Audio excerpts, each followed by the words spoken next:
Jadi dari awal ditanya kayak pengen judulnya apa, gue sebenarnya tadinya belum tahu judulnya apa, tapi yang udah tahu pasti adalah aku nggak pengen kata-kata itu ada di dalam KBBI. Kalau ditanya kayak rootnya tuh apa yang paling disuka dan ngerasa kayak paling ada perasaan relief, bebas, lepas, lega dan rasanya pulang ke rumah, yaitu ketika aku nyanyi lagu jazz. Kan banyak banget ya orang-orang yang pasti punya apa ya kayak momen-momen yang ingin diselebrate dalam hidupnya dia. Ada yang kayak pengennya pas 17 tahun dirayain gitu kan, atau pas anniversary ke-10 dirayain. Nah aku sendiri sebenarnya dari waktu bikin konser yang 15 tahun berkarya itu udah kepikiran suatu hari gue kayaknya pengen banget bikin konser 25 tahun berkarya gitu.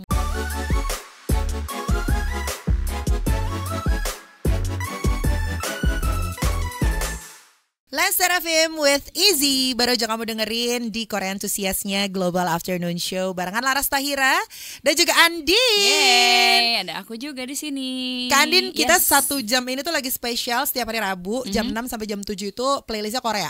Oke. Kak Andin denger banget Korea nggak? Atau Enggak. kayak enggak terlalu denger? Enggak terlalu. Padahal kan kalau kita tahu nih Kak Andin, aku tuh bingung ya sebenarnya kayak Kak Andin ini pop tapi jazz. Tapi pop tapi jazz. Sebenarnya tuh intunya tuh lebih kemana sih Kak? Sebenarnya aku sendiri kan waktu pertama kali nyanyi kayak emang karena single pertamanya tuh lagu jazz, judulnya My Funny Valentine. Jadi orang tuh lebih banyak mengenal aku sebagai penyanyi jazz gitu, melabeli gitu lah. Cuman akunya sendiri sebenarnya ngerasa kayak kok kayaknya kalau gue dikotak-kotakin gitu jadi ruang geraknya jadi terlalu sempit gitu.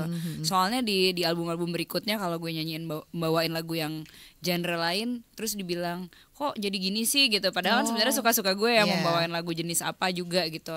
Makanya sebenarnya kalau aku lebih seneng dianggap sebagai penyanyi jadi aja. Tidak dikotakan sebagai apapun gitu. Jadi aku mau nyanyiin genre apapun bebas-bebas aja. Cuman kalau ditanya kayak rootnya tuh apa yang paling disuka dan ngerasa kayak paling ada perasaan relief, bebas, lepas, lega dan rasanya pulang ke rumah, yaitu ketika aku nyanyi lagu jazz. Aku suka banget lagi Kak Andin nyanyi Girl from Ipanema tuh. Thank kayak you. Adem banget gitu kayak mungkin karena soulnya di situ gitu. Cuman aku sendiri kan ngerasa kayaknya bebas-bebas aja sih. Maksudnya aku tuh tidak bisa didefinisikan dengan satu genre gitu. Sama seperti kayak mood gue deh gitu. Andin orangnya happy, happy terus gitu kan, nggak mungkin juga gitu.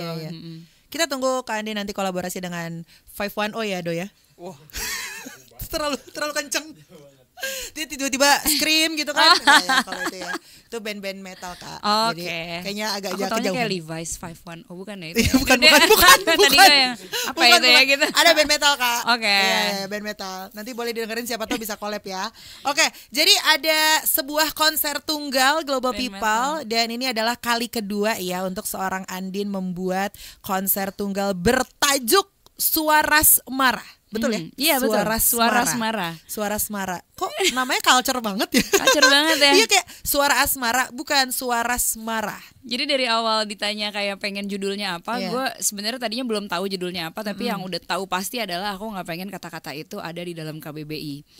Gitu. Jadi pengennya gue sendiri yang punya, gue mau bikin kata-kata sendiri. Gitu, Andin kira-kira banget sih tapi. Gitu. Ya kan. Nggak tahu sih kayak cantik kan? gitu. Kayak gue ngerasanya, oh ini gue gitu. Iya benar-benar. Tapi sebenarnya cerita dari Suara Asmara itu agak lucu sih. Jadi waktu pertama kali kita mau mengkonsepkan si konser ini, kan sebelum ada judulnya harus tahu temanya dulu kan, kayak tema besarnya apa supaya bisa diturunkan menjadi message dan misalnya key visual, warna dan segala macam.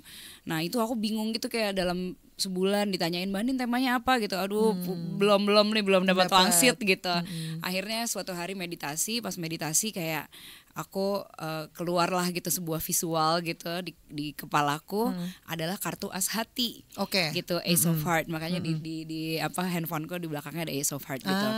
Nah terus sebenarnya aku masih belum ngerti itu maksudnya semesta apa ya nih gitu tentang si Ace of Heart ini, dan akhirnya aku mencoba untuk googling, terus ternyata Ace of Hearts ini tuh symbolize new hope, new love, terus new beginning, terus transformation, dan menurut aku berarti ini message-nya, ini yang akan kita sampaikan ke audience gitu, tentang new love, new hope, and new beginning. Dan aku rasa bukan sebuah kebetulan karena selain usia karirnya 25 tahun ini akunya sendiri usia 40 tahun gitu.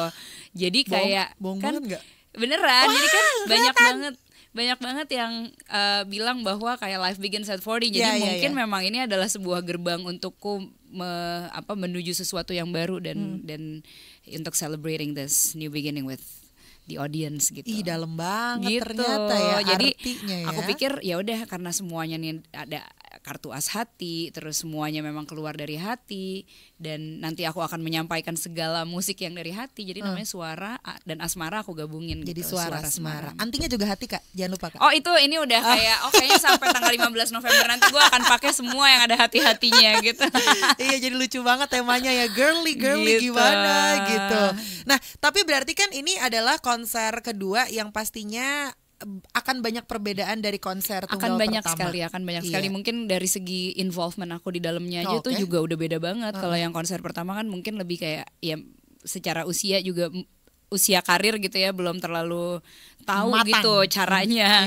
Tapi kan sekarang mungkin udah banyak pengalaman, jadi makin kepengen nyemplung supaya ini lebih terasa personalized gitu. Jadi involvement aku cukup dalam sih, sampai milihin kayak detail bahannya ini gitu, misalnya kayak merchandise-nya ini atau kayak lagunya nanti penempatan ininya gitu. Jadi semuanya kayak sangat detail gitu di bagian itunya. Berarti banyak bucket list yang Kak Andin pengen dari dulu, contreng gitu.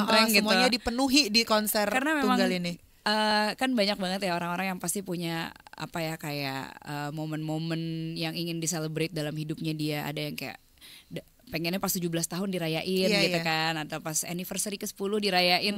Nah aku sendiri sebenarnya dari waktu bikin konser yang 15 tahun berkarya itu udah kepikiran suatu hari gue kayaknya pengen banget bikin konser 25 tahun berkarya gitu. Kayaknya udah silver anniversary dan itu nanti bertepatan usia gue 40.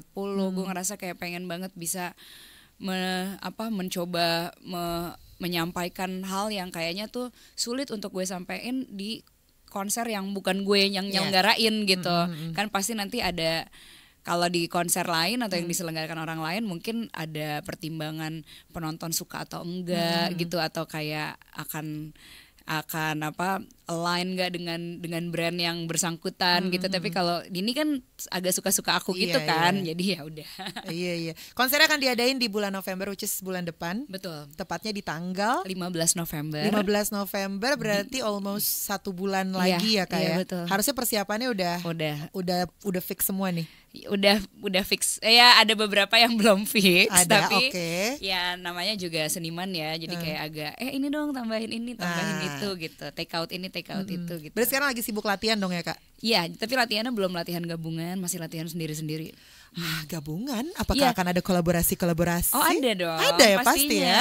Nah itu nggak boleh dibocorin kayaknya ya? Boleh kok, nggak apa-apa karena aku besok kan press con. Jadi besok juga memang sudah akan aku bocorkan. Ya udah. Gitu. Nanti abis ini deh dibocorin ya siapa-siapa aja sih musisi-musisi yang akan berkolaborasi di konsernya Suara Semaranya Andin ini, Global People. After this one, don't go anywhere. Yay.